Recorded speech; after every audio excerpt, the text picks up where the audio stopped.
ஜல்லிக்கட்டு தமிழ்நாட்டோட வீர விளையாட்டுன்னு சொல்லி அரசியலுக்காக 1000 விஷயங்கள் செஞ்சாலும் அந்த வீர விளையாட்டை விளையாண்ட பாலகுரு அப்படின்னு சொல்லி ஒரு இளைஞன் இறந்து போயிருக்காரு. இதுவரைக்கும் அவரோட குடும்பத்துக்கு ஒரு உதவி கூட செய்யாத மானங்கெட்ட இந்த அரசு, இந்த அரசியல் கட்சிகளும் இந்த அரசும் இந்த இளைஞர்களுடைய அடுத்த கட்ட நம்ம தமிழ்நாட்டினுடைய பண்பாடு ஜல்லிக்கட்டு அது எப்படி முன்னாடி வருவாங்க? இந்த மாதிரி இப்ப ஒருத்தவர் இறந்துட்டாரு, அவருடைய குடும்பத்திற்கு தேவையான உதவிகளை செய்திருக்கணும். இன்னைக்கு முதலமைச்சர் பார்க்க வராரு, துணை முதலமைச்சர் பார்க்க வராரு, எல்லாருமே வராங்களே.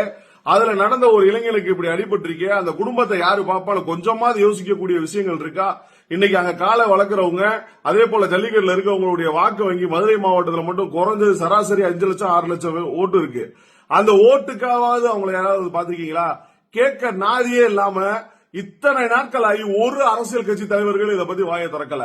தமிழ்நாட்டை காப்போம், தமிழ்நாட்டு பண்பாடை காப்போம், என்னத்தை கிழிச்சிங்கன்னு எனக்கு தெரியல. இன்னைக்கு யார நம்பிங்க அந்த இளைஞர்கள் வராங்க? ஜல்லிக்கட்டு போட்டி யார் நடத்துறா? அரசாங்கம் தான் நடத்துறாங்க. அரசாங்கத்தினுடைய அனுமதி பெற்றுதான் எல்லாமே நடத்துறாங்க. அங்க அந்த இளைஞனுக்கு ஒரு உயிரிழப்பு ஏற்படுது அப்படின்னா அரசாங்கத்துக்கு குடும்பத்துக்கு உதவி செய்யணும். ஏங்க போய் குடுத்துட்டு செத்தவனுக்கு போய் 10 லட்சம் ரூபாய் கொடுத்த கேவலமான இந்த திமுக அரசு தன்னுடைய திறமையை வெளிப்படுத்துறதுக்காக ஜல்லிக்கட்டுல போய் விளையாண்ட ஒரு இளைஞனுக்கு இன்னைக்கு அவங்க குடும்பத்துக்கு ஒரு உதவி செய்யாதது வெட்கக்கேடான ஒரு விஷயம். இந்த வீடியோவை பார்க்கக்கூடிய உயர் அதிகாரிகள், அரசியல் கட்சி தலைவர்கள் தயவு செய்து அந்த பாலகுரு அப்படின்ற இளைஞனுடைய குடும்பத்திற்கு தேவையான அனைத்து நலத்திட்ட உதவிகளையும் செய்ய வேண்டும் என்பதனை அனைத்து மாணவர் முன்னேற்ற அமைப்பின் சார்பாக வேண்டி விரும்பி கேட்டுக்கொள்கின்றேன்.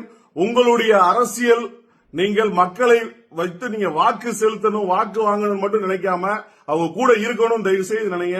இந்த குடும்பத்திற்கு தயவு செய்து நல்லது நினைங்க.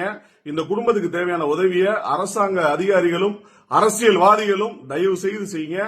குறிப்பா அமைச்சர் மூர்த்தி அவர்களுக்கு இதை கவனத்தில் எடுத்துக்கிட்டு செய்வீங்கன்னு நம்புறேன். நன்றி.